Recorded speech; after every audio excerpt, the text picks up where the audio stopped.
정치가 바로 서야 나라가 바로 선다. 정치권 소식 발빠르게 전달해드립니다. 정치 파발마.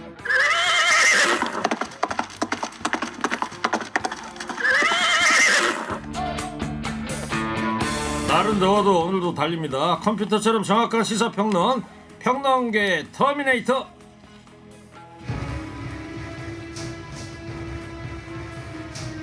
배종호 세한대 교수입니다. 어서 오세요. 네, 안녕하십니까, 배종호입니다. 평론계 키다리 아저씨.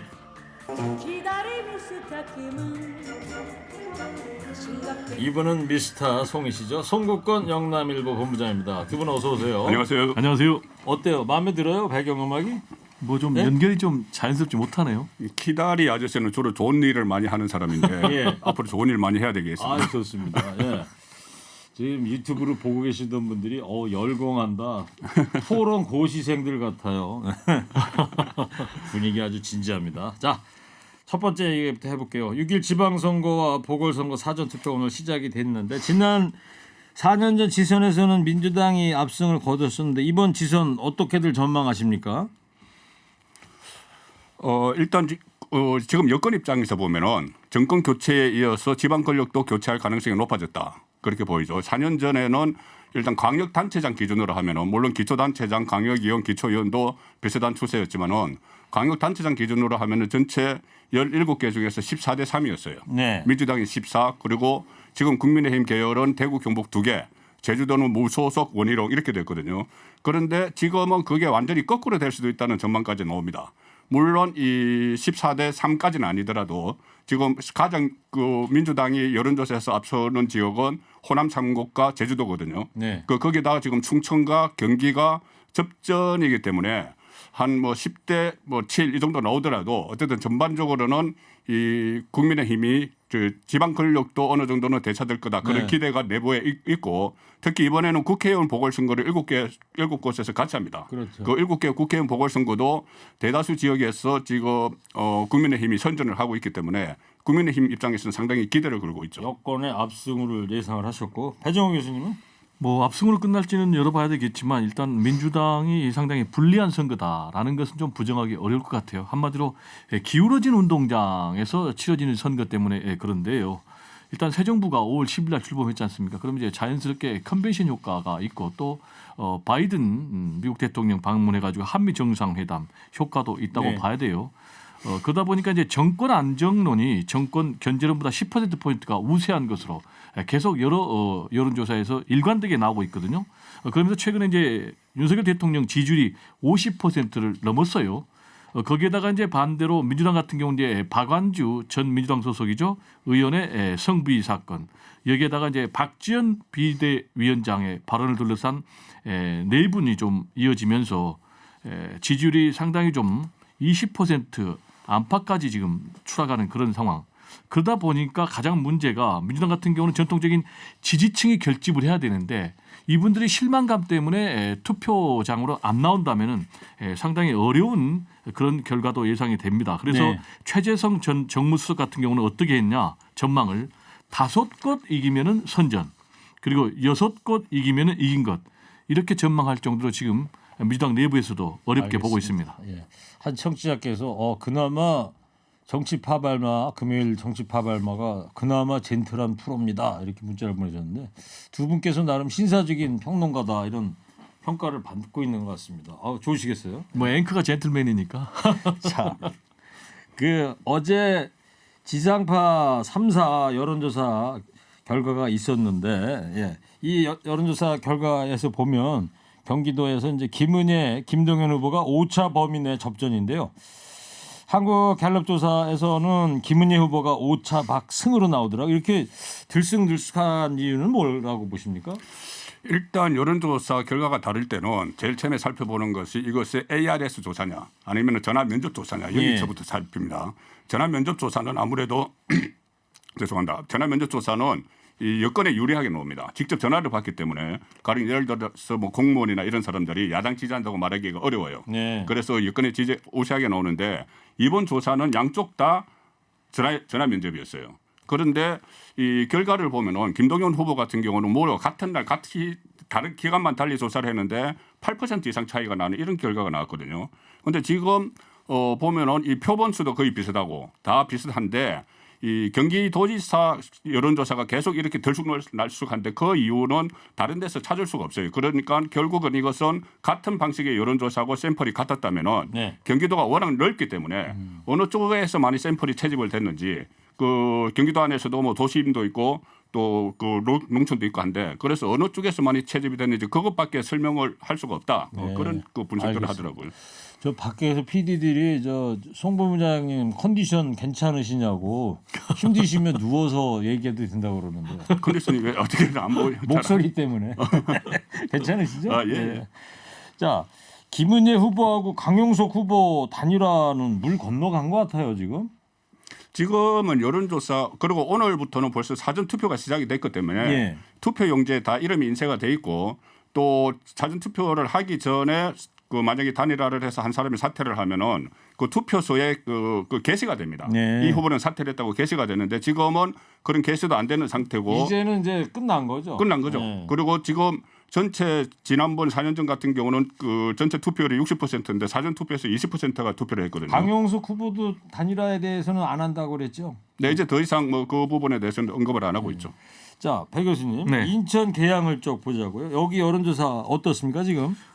인천 계양을은 뭐 여론조사마다 어떤 것은 뭐 이재명 후보가 이기는 거 나온 거 하면 또 어떤 건 또 윤영선 후보가 나온 걸로 계속 엎치락뒤치락해요. 근데 네. 이제 중요한 포인트는 다들 1%포인트 오차 범위 내에서 네. 엎치락뒤치락 하고 있기 때문에 이렇게 접전 상황까지 오게 된 가장 큰 원인은 뭐라고 보십니까? 뭐 아까도 말씀드렸듯이 한마디로 기울어진 운동장 효과 때문인데 이재명 후보라고 A가 아니고 기울어진 또 운동장이라는 게 여권한테 좋은 환경이 주어졌다는 얘기죠. 그렇습니다. 아까 말씀드린 대로 뭐 정권 안정론이 10% 포인트 높고 그러다 보니까 당초에는 이제 초반에 한 10% 포인트 이재명 후보가 우세했거든요. 그런데 지금 전체적인 흐름을 보면은 갈수록 국민의힘이 탄력을 받으니까 이재명 후보라고 좀 영향을 안 받을 수 없는 그런 상황. 그리고 이제 선거 전략에도 좀 문제가 있는 것 같아요. 이재명 후보 입장에서는 아무래도 총괄 상임 선대위원장이니까 전국의 지원 유세를 다녀야 되는데 이런 것이 또 거꾸로 인천 계양을 지역 주민들 입장에서 좀 오만하게 비춰진 것 아닌가. 그래서 이재명 후보도 지금 선거 전략을 수정해가지고 지역에 집중하고 있는 이런 상황. 여기 또 아까 잠깐 말씀드렸지만 이제 민주당의 내분 모습도 굉장히 좀 좋지 않게 보이고요. 그리고 이재명 후보가 민주당이 어려운 상황에서 지금 확실한 리더십을 좀 보여주지 못했어요. 그리고 또 확실하게 민주당의 개혁 방향을 제시하지 못한 이런 부분도 영향이 있는 것 같고 그리고 국민의힘에서 이재명 때리기에 상당히 올인을 했거든요. 도망갔다라는 이제 그런 논리를 폈는데 아무래도 이제 자숙하지 않고 출마를 하다 보니까 국민의힘의 이런 공격이 상당 부분 또 지역에서는 먹힌 것이 아닌가 이렇게 생각이 됩니다. 국민의힘의 이준석 대표가 오늘 사전 투표 장소를 계양을해서 했다고 그러더라고요. 자, 송범 본부장님, 이재명 후보의 승패에 따른 정치적 파장 어떻게 전망할 수 있습니까?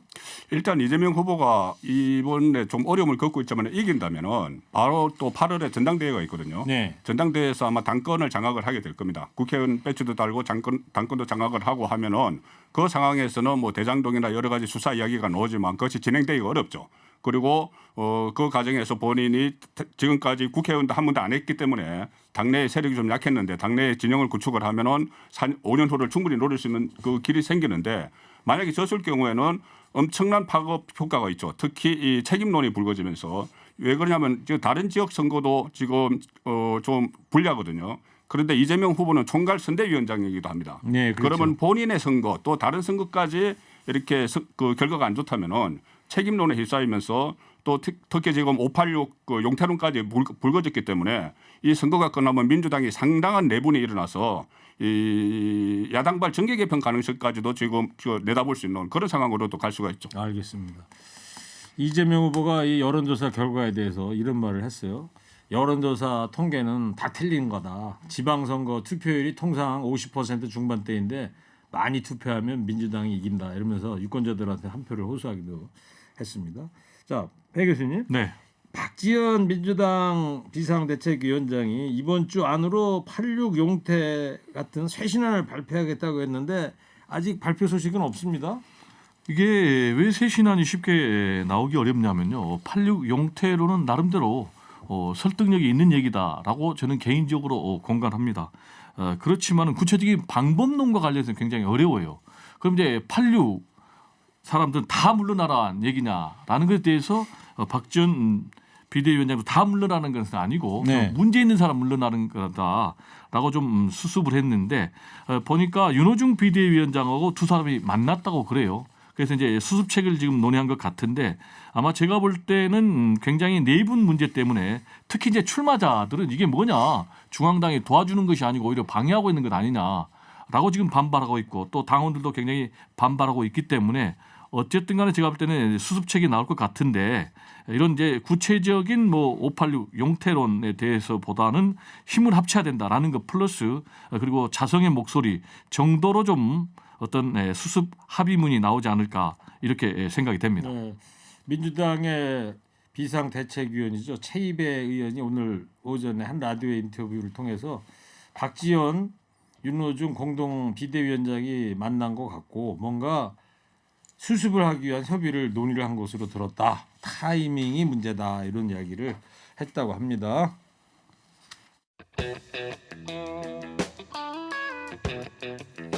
자, 민주당이 김승희 보건복지부 장관 후보자에 대한 지명 철회를 요구하고 나섰습니다. 어떤 내용이죠?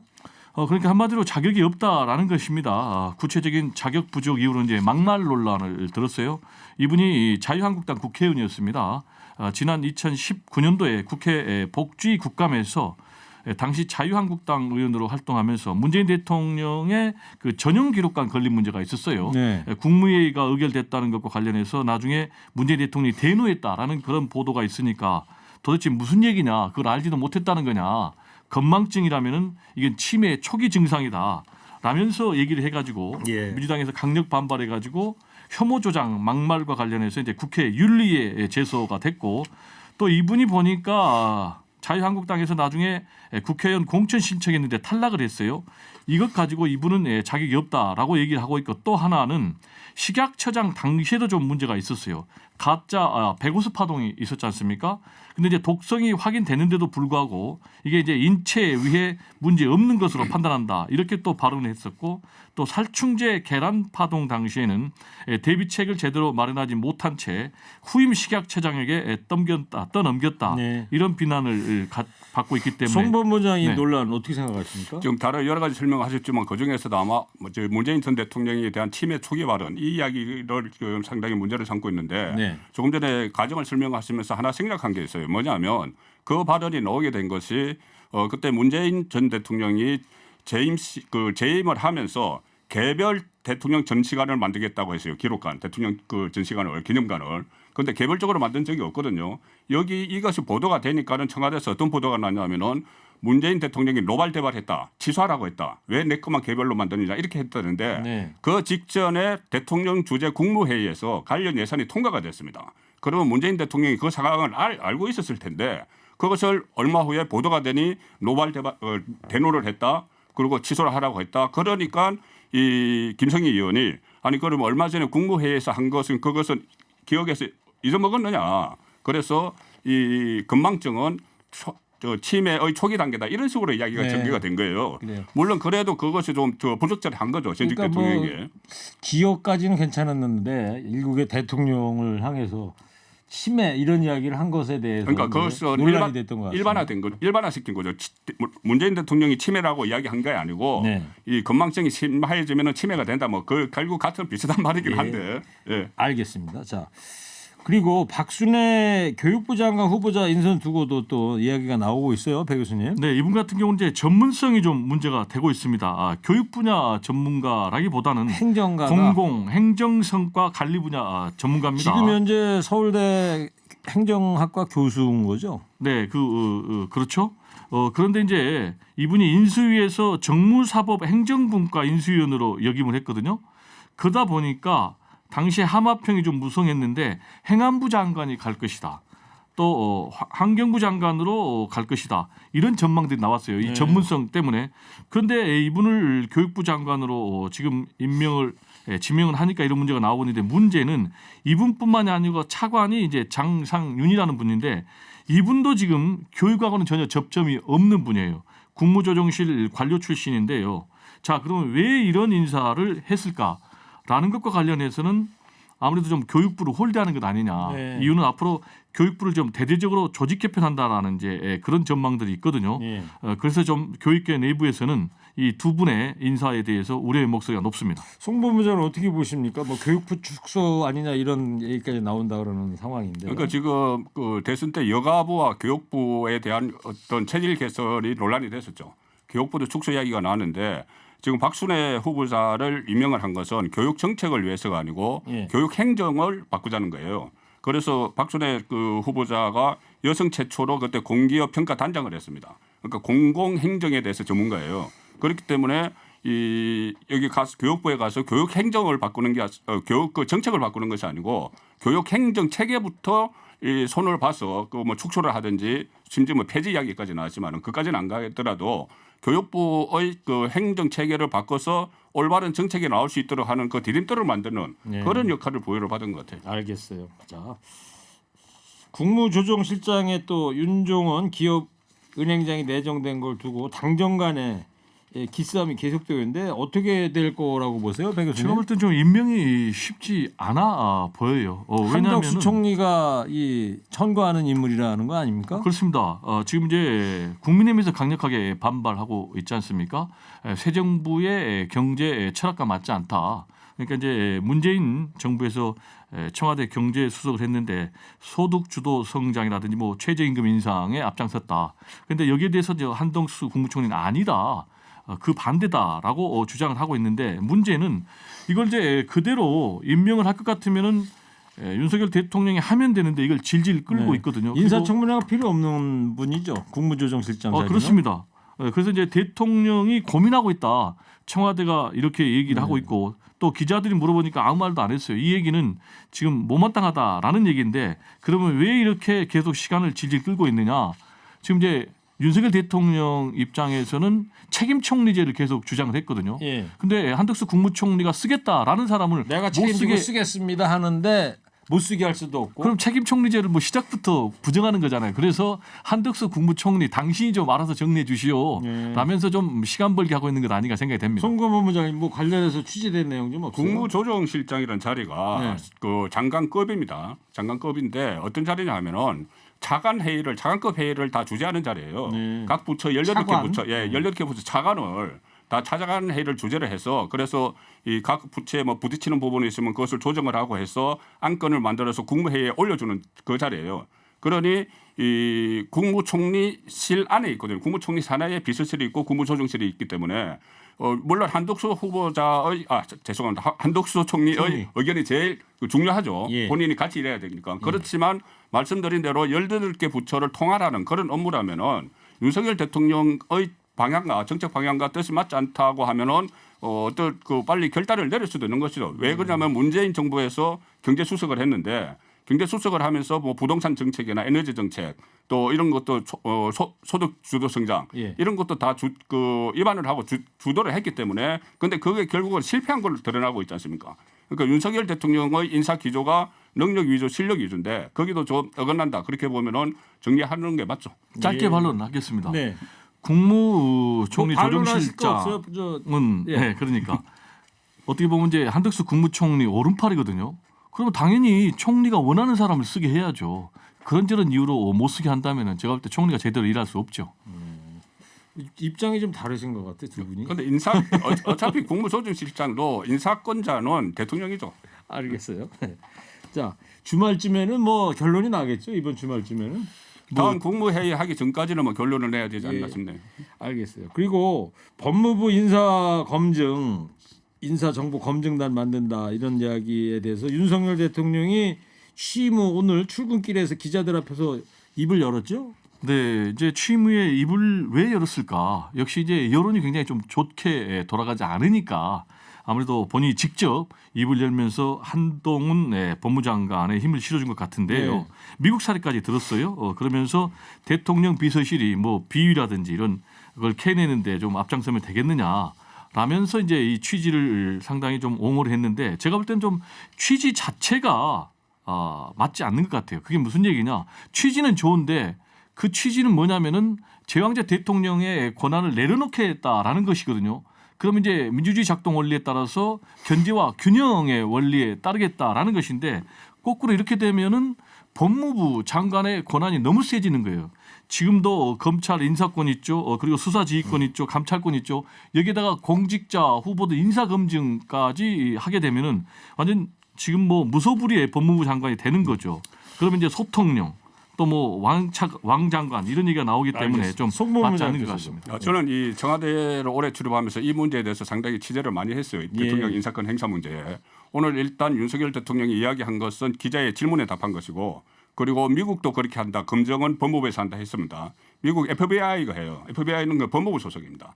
그런데 우리나라 지금까지 문재인 대통령 때까지는 인사 추천은 인사수석 비서관실에서 하고 인사 검증은 민정수석실에서 하고 인사 협의체 그 실장 주재 비서실장 주재 인사 협의체에서 논의를 하고 이렇게 됐거든요. 그러면 어떻게 되냐 하면은 전부 대통령 참모들이에요. 대통령실 안에 다 있는 거예요.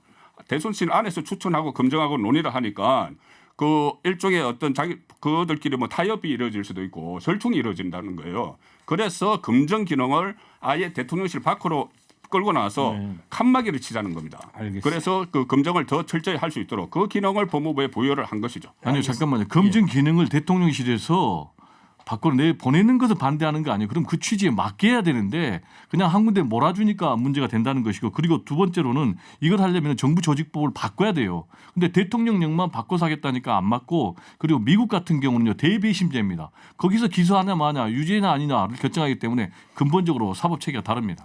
그 검증하는 기능에서는 이 한 부서가 할 수가 없어요. 지금 인사혁신처 이야기도 하는데 그전에 그 민정비서관실에서 공직기강비서관실에서 했는데 그 인원이 15명이 넘었어요. 뭐냐면 전부 검찰, 경찰, 국정원, 국세청 다 파견받아서 합니다. 알겠습니다. 그 기능을 할 수 있는 데가 법무부밖에 없는 거죠. 앞으로 또 국회 법사위에서 치열하게 또 논란이 벌어지겠죠. 예. 자, 시간이 얼마 없는데 요거 마지막으로 짤막하게 한번 한 유튜브 채널이 공개한 사진 한 장이 논란이 되고 있어요. 윤석열 대통령이 지난 13일 밤에 음주를 했다. 윤석열 이제 대통령 하면 이제 애주가로 다 국민들이 알고 있지 않습니까? 그런데 만취 사진이 공개가 됐어요. 한 시민이 열린공감 TV에 제보를 했다라면서 열린공감 TV가 공개됐는데 보니까 좀 상당히 이 사진에 따르면 눈도 좀 풀려 있는 것 같고 옷차림도 좀 상당히 좀 흩어져 있는 것 같고 그런 것이 이제 전달되니까 그러다 지금 보니까 이제 국민의힘에서는 민주당에서 국민의힘에서는 뭐 포샵이냐 네. 이런 이제 반론까지 나오고 있는 상황입니다. 네. 그러다 보니까 민주당에서 동선을 공개하라 이런 주장을 하고 있는데 어떻습니까? 대통령실에서는 선을 긋고 있나요? 그렇죠. 이것이 퇴근 일과 후고 그리고 한 장의 제보 사진으로 시작이 됐는데 일일이 뭐 동선을 공개할 수는 없는 것이고 그거 혹시 그 열린공감 TV 보셨습니까? 그거 보시면은 사진 딱 한 장 있어요. 한 장인데 제보받은 사진이 제보받은 사진이라고 해서 한 장인데 이렇게 얼굴이 빨갛게 있고 다른 네 사람이 옆에 있는데 네 사람은 다 모자이크 처리했어요. 그리고 뭐라고 하냐면은 익명의 제보자라고 해서 그 장소를 찾아 나간다 했는데 천장에 문이 가지고 술집을 그 근처에 다 뒤졌다 합니다. 네. 자 그러면은 누가 사진을 제보를 하면은 이게 어디서 찍었느냐 그걸 물어보죠. 물어보고 그 신뢰성이 있어야지 이것을 인용을 하는 건데 그냥 사진만 하나 단장 가지고 이 사진이 어디서 찍혔는지 찾아다니고 그리고 알겠습니다. 이것을 또 다른 데서 확대 재생하고 시간이 여기까지밖에 허락이 안 돼가지고요. 자, 여기까지 두 분 이야기 여기까지 들을게요. 예. 자 마지막으로 이제 한 줄 평을 할 건데 자 방송 들으시면 청취자들께서 의견을 주셨습니다. 매번 선거 때면 누가 이기냐 이런 말 말고 제발 누가 지역을 위해 더 나은 일을 할 수 있는지를 이야기했으면 좋겠다. 적어도 그 분야에 있어서 전공하고 보직을 해야 전문가의 능력을 10분 발휘하게 되는 것이다. 이런 의견들 보내주셨습니다. 한 줄 평하겠습니다. 문재인 대통령 침해 이 발언 등 과거 막말 논란에 휩싸인 김승희 복지부 장관 후보자를 향해서 한 줄 평 해주기 바랍니다. 먼저 배종호 교수부터 해주세요. 3, 2, 1. 과거에 던졌던 생각 없는 발언이 나의 미래의 발목을 잡는구나. 좀 더 창의적으로 해주세요. 무슨 시조 읊으시는 것 같아요. 이어서 송국권 본부장님 해주세요. 김성희 3, 2, 후보자님 1. 김성희 후보자님, 국회의원은 정치를 해도 되지만 장관은 정책을 해야 되기 때문에 매사에 신중을 하셔야 됩니다. 예상한 대로군. 예상을 했대요. 이거 AI가 대단합니다. 자, 정치 파발마 지금까지 배종호 교수, 성국권 본부장이었습니다. 두 분 감사합니다. 감사합니다.